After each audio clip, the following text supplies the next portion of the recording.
Okay, today we are going to be going over the fourth famous American Railroad set, the Southern.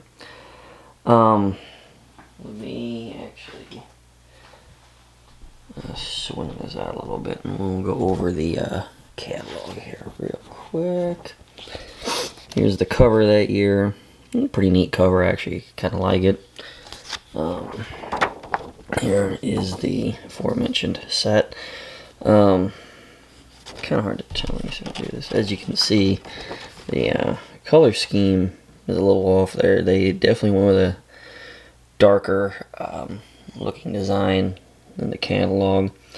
And you can't really see the caboose down there pretty far, but oh, there we go. That's a good shot. As you can see, the caboose in the pictures here is a dark green to match locomotive, which wasn't prototypical and was not what was ultimately released.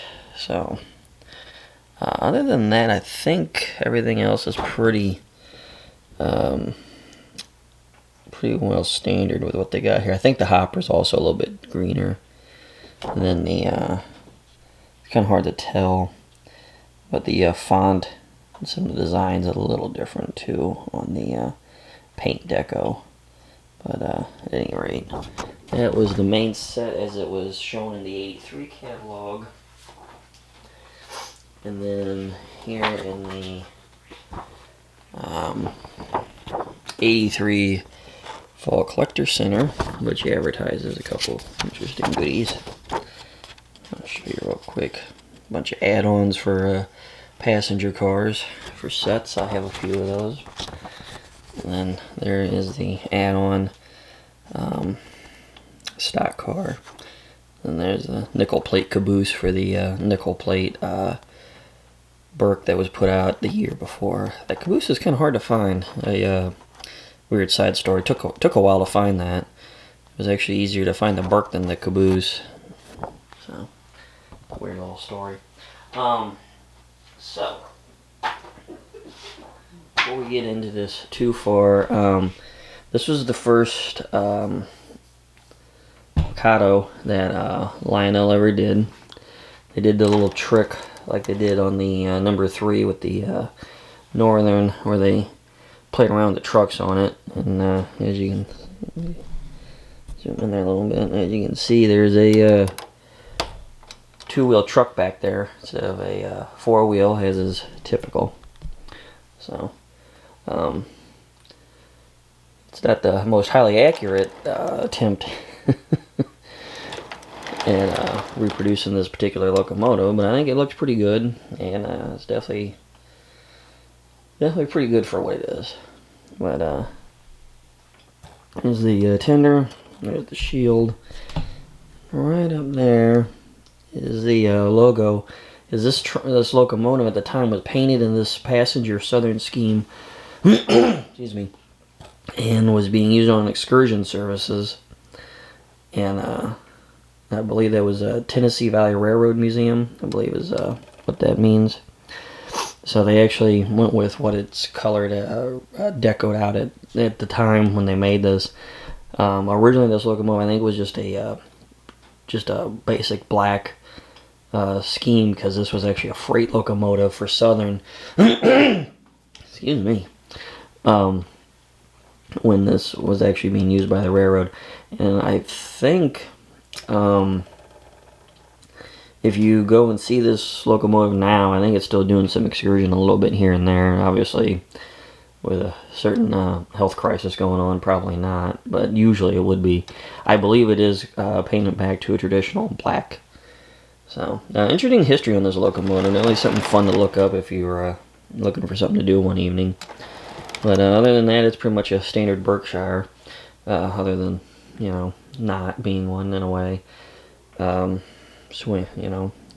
Separately applied details. Nice paint scheme. This is the only one that's got the nice die-cast tender. Technically, they should have put different trucks on these, because this tender for this particular locomotive actually had 4-wheel trucks front and back. So, even though it looked kind of silly, that would actually be more accurate. So, let me get this guy out of here.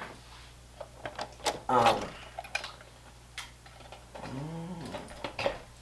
Now the cars for this one, I think are pretty good looking. A little more subdued than what you're probably used to seeing with some of these.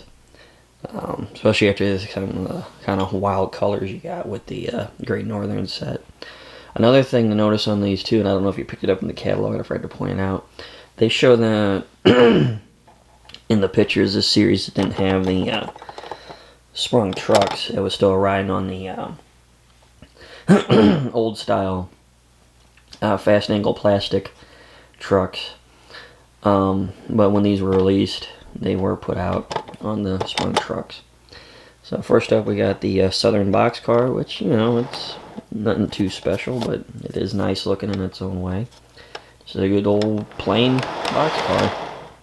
We can get the Fruit Growers Express refrigerator, which I think this might be the first car in this set, of any of these sets, that isn't actually labeled for the railroad.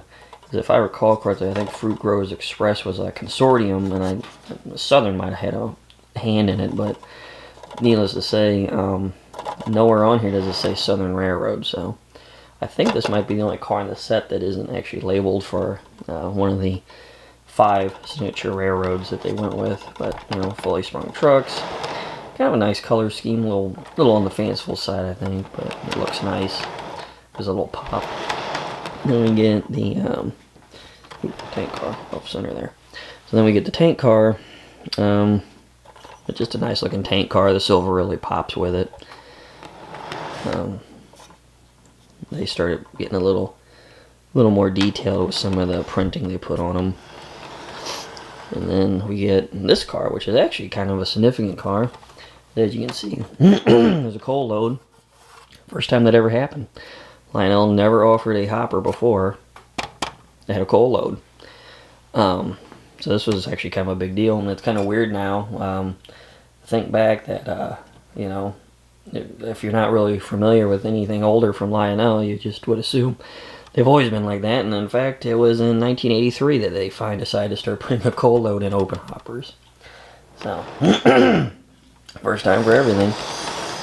And then here's the not cattle car. No, they always call it a cattle car, even though it isn't, but the stock car. Sorry, lost my train of thought really bad there. Nothing too different on these if you're familiar with them. And then there's the caboose, which I said was not the way the catalog showed. It came in a more prototypical red with the different colorations on it. I always kind of refer to this train as the Christmas train, kind of, because it's got so much green and red in it, even with the locomotive. A little background on this guy, though, which I didn't cover. This set was cataloged in 83. It was supposed to come out in 83. If I recall correctly, I don't think it came out until 84, finally. Lionel had skipped 82 in putting out any famous American Railroad sets. And then upcoming to that was their ill-fated attempt at moving to Mexico for production. So some of these cars are Mexican, some are American, I think. The 4501 over here, I think the most of those are Mexican production. I think a couple came or were U.S. production. You usually check the box. I don't know if there's any way to really check the loco itself. But, you know, people can swap boxes too, so I don't know if there's ever really a good way to check that or not. But, anywho, with all that going on, these got delayed really bad. So, it's kind of an interesting situation where when it was cataloged and when it was released, it was very separate, which back then for Lionel was kind of an odd thing. Nowadays, it's pretty normal if you're familiar with currently how Lionel does their ordering for stuff. You know, you'll see something in, you know, like the 2020 Volume 1, you'll put a pre-order in, and you might get it in 2 to 3 years. You know, I'm not knocking them, but that's just how it works now. They don't really have the stuff sitting on a warehouse pallet somewhere. You know, it's more built to order, as they like to say. So kind of interesting. You actually had to wait for this set if you ordered it, which was kind of a new thing back then. It was very uncommon, you know, but now it's very common, and really only basic starter sets are usually just sitting in a warehouse somewhere. Anything else is typically just, you know, we'll wait until we get enough pre-orders and we'll make some, and then, you know, go from there. I've heard stories of people waiting on products now 4 or 5 years. So it does happen, but you know, that's just the nature of it. But this is definitely a nice set. Getting back to it. Yeah, I don't know. Maybe in the last video I had to do a ranking, but it's definitely up there as one of my favorite sets. It's also surprisingly hard to get the 4501 for this set. The rest of these cars aren't too bad, except these two down here. The hopper, for some weird reason, is a little hard to find and is a little expensive, and so is this guy. The rest of the cars aren't too bad to get, but for some weird reason, these two are going to set you back. And then you're probably going to be set back a little bit on that 4501. I don't think this set's necessarily like that hard to find. I don't have the production numbers handy. Somebody did do some extrapolating once and figured out roughly how many of each set was made. But for some strange reason, this set is just a little harder to put together, and it was actually the last set to put together. It took the longest.